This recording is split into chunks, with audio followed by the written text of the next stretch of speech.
So there's been a lot of explosive revelations to come out of Michael Wolff's book about Donald Trump, Fire and Fury, but to me, I think the most disturbing one is how Donald Trump was initially in favor of Medicare for All, like he indicated he was during the campaign, but he was quickly talked out of it once he was actually elected.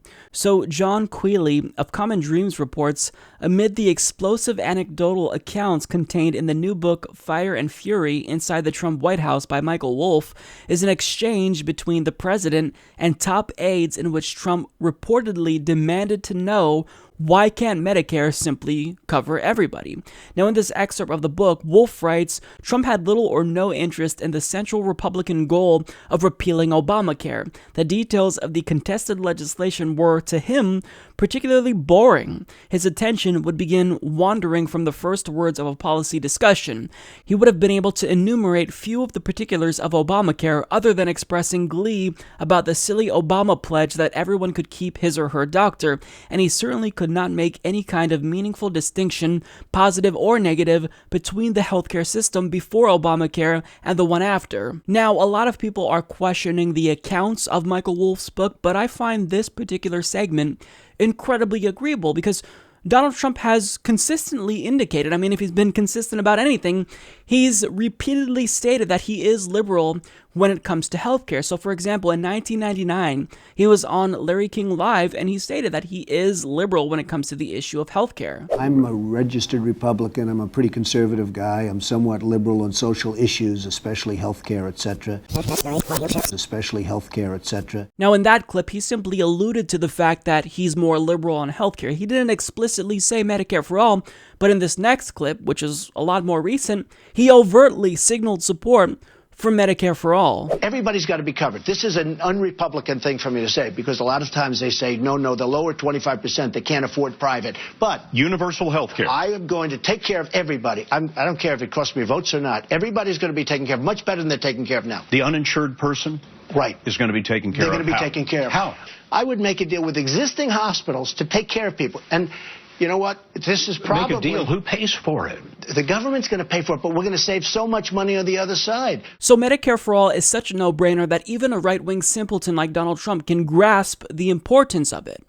It's a no-brainer. Everyone should be in favor of Medicare for all because when you look at countries with single-payer or some sort of universal healthcare systems, you can see it's working perfectly. So the question is, what happened? Why did Donald Trump go into the White House supporting Medicare for all, but then changed his mind almost immediately? Well, Kimberly Leonard of the Washington Examiner explains, the book goes on to say that Trump wasn't interested in the details of the legislation to repeal and replace Obamacare. House Speaker Paul Ryan and Tom Price, a Republican congressman from Georgia at the time, met with Trump to arrange for the law's repeal. Ryan convinced Trump that repeal of the law would pave the way for tax reform and an infrastructure package. During the meeting, Trump also agreed to make Price Secretary of Health and Human Services, the book said. Price resigned in September after an investigation found he had spent $1 million on charter jets for travel rather than fly commercial. Trump went along with the plan to support repealing Obamacare, the book said, because he was, quote, simply trying to get out from under something he didn't especially care about and had likely never had a meaningful discussion in his life about health insurance.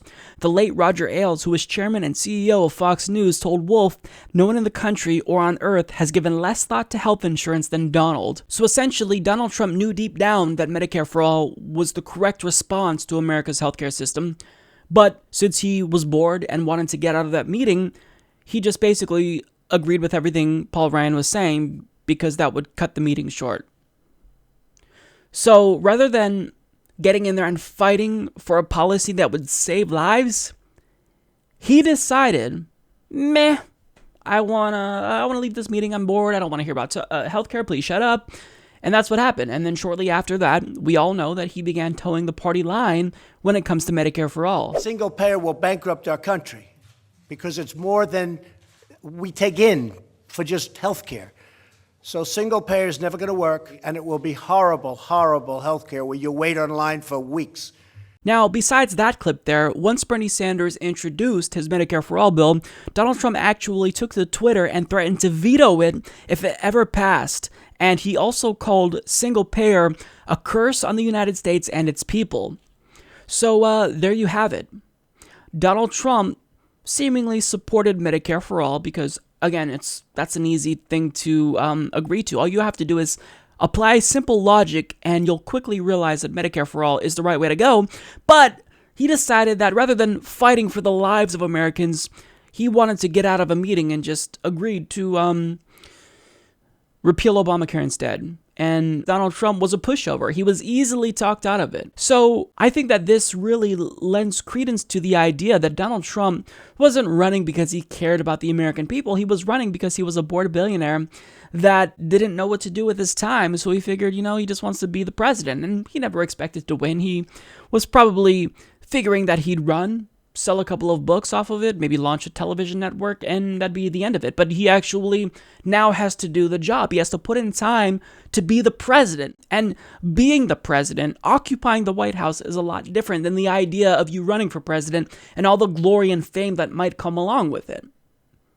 So that's what we're dealing with. Someone who really doesn't care about the American people and is disinterested in an issue that affects millions of Americans. I mean, thousands of people die in this country every single year because they don't have health insurance. Thousands of people go bankrupt because they have health insurance, and in many instances, they have a medical emergency and a procedure that they need is not covered under their current health insurance plan. But he doesn't care.